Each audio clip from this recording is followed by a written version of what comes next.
This is a civil rights case. It's a mom and her two daughters that were driving all night from Las Vegas, where the mom and the youngest daughter were living at the time. They're ahead of schedule, so they're stopping to take a bio break, get some coffee, freshen up.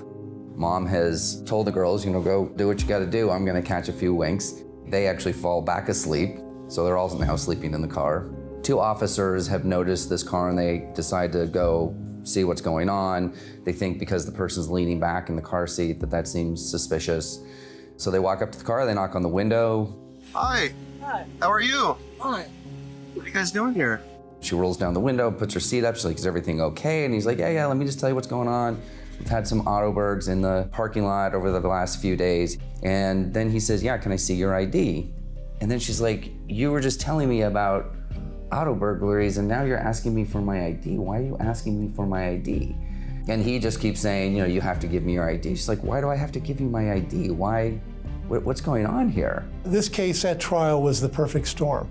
The police officers lied or exaggerated or downplayed and minimized what they did, but it was clear that they racially profiled our clients.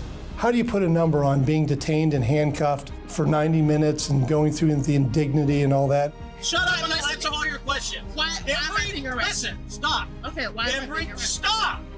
I can't answer your question if you don't stop talking. The case took a little bit over 5 years to resolve. The United States entered World War II and won World War II in less time than it took us to resolve this case. They're kind of modern day Rosa Parks. And initially that might sound like some hyperbole, but it's not. They just stood on principle. And they not only stood on principle, they stood on principle because they actually believe in our system. They actually believe that our system can correct those wrongs. And part of our highest and best mission as lawyers is to figure out how to convey that to a jury in a way that they can then fairly value that and reflect back the breadth and the depth of the harm that's been done to our client. So is it hard? Yeah, it's hard. That's our job.